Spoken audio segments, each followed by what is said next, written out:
पाठ 10वा. आपत्ती व्यवस्थापन.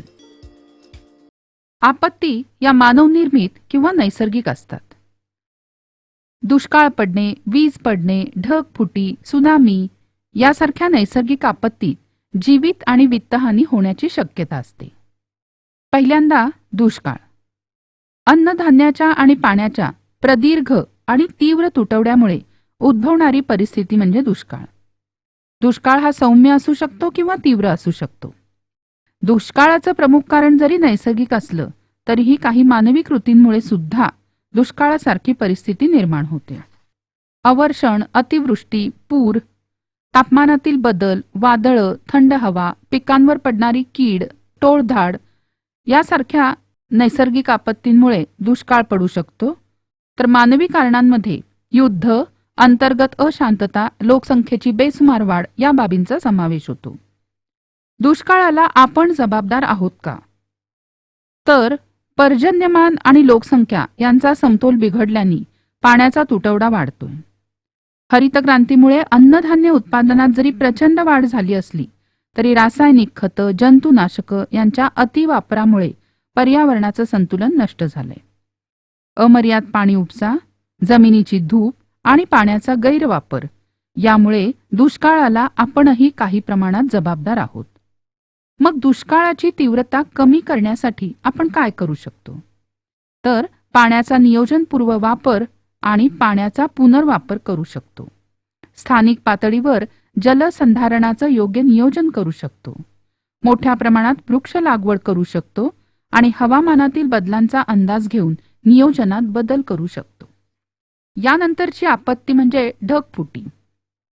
काही वेळेला पाऊस देणाऱ्या ढगातून खाली आलेलं पाणी पावसाच्या स्वरूपात जमिनीवर न पडता जमिनीकडील उष्ण तापमानामुळे पुन्हा वाफ होऊन पुन्हा ढगातच सामावली जाते.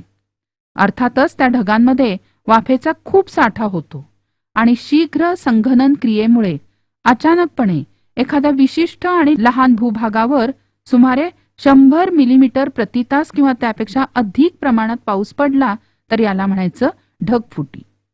यानंतर महापूर. महापुरावर आपण संरक्षणात्मक उपाययोजना म्हणून डोंगराळ प्रदेशात लहान धरणं बांधणे, पाझर तलावाची निर्मिती करणं, नद्यांचं पात्र कृत्रिमरित्या सरळ करणं, नवीन जंगल लागवड करणं आणि नद्या जोडणं असे उपाय करू शकतो. त्यानंतर वीज पडणे. समजा वीज कडाडत असेल तर आपण काय काय दक्षता घ्यायला पाहिजे ते बघा. मैदानात झाडाखाली उभं राहू नका, तसंच उंच ठिकाणी झाडावर चढू नका. विजेचे खांब, टेलिफोनचा खांब, टॉवर याजवळ उभं राहू नका. गाव, शेत, आवार, घर या भोवतीच्या तारेच्या कंपाऊंडला टेकू नका.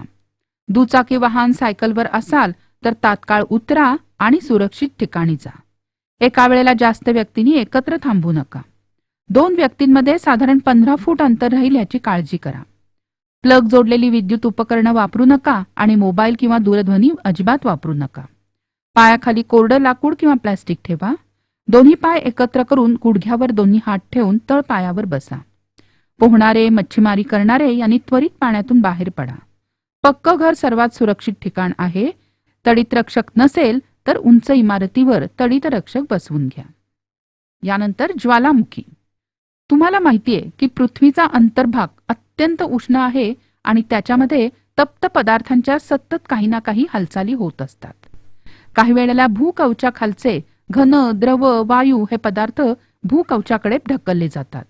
हे जर भूकवचातून बाहेर पडले आणि त्यांचा पृष्ठभागावर उद्रेक झाला आणि ते वाहायला लागले तर ज्वालामुखी असं म्हटलं जातं. ज्वालामुखीमुळे होतं काय? तर शिलारस, बाष्प, उष्ण चिखल, गंधक सगळे रासायनिक पदार्थ भूपृष्ठावर येऊन साचतात. त्यामुळे डोंगर आणि टेकड्यांची निर्मिती होते. ज्वालामुखीतून बाहेर पडणारी राख आणि वायू यामुळे वातावरण प्रदूषित होते. अनेकदा ज्वालामुखीमुळे पाऊस पडतो. उष्ण वायूमुळे तापमान वाढतं. उष्ण चिखलाखाली जंगलच्या जंगलं आणि वस्त्या गाडल्या जातात. ज्वालामुखी जसे जमिनीवर होतात तसे समुद्रात सुद्धा होतात. समुद्रातल्या ज्वालामुखीच्या उद्रेकामुळे काही बेटांची निर्मिती होते. ज्वालामुखीचा उद्रेक टाळणं किंवा उद्रेक सुरू झाल्यावर तो थांबवणं हे आपल्या हातात नसतं.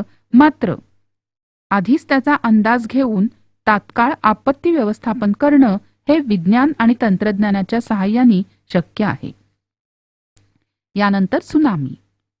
जमिनीप्रमाणे सागराच्या तळाशी भूकंप आणि ज्वालामुखीचे उद्रेक होतात. महासागराच्या तळाशी भूकंप झाला तर बाहेर पडणारी ऊर्जा पाण्याला वरच्या दिशेने ढकलते. त्यामुळे महासागरात विशिष्ट प्रकारच्या लाटा तयार होतात.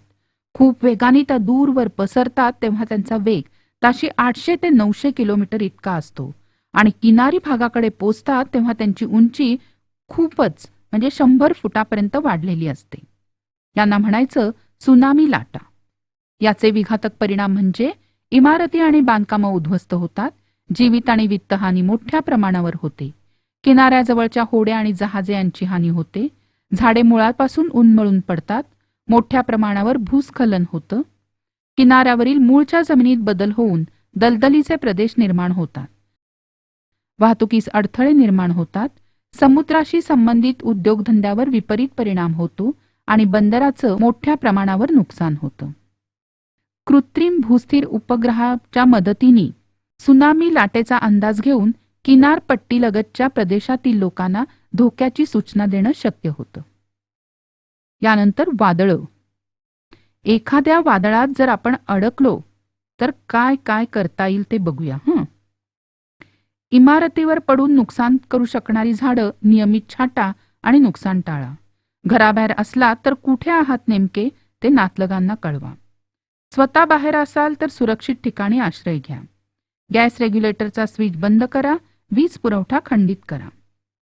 घरापासून दूर असणाऱ्या इतर लोकांना घरात तात्पुरता आश्रय द्या.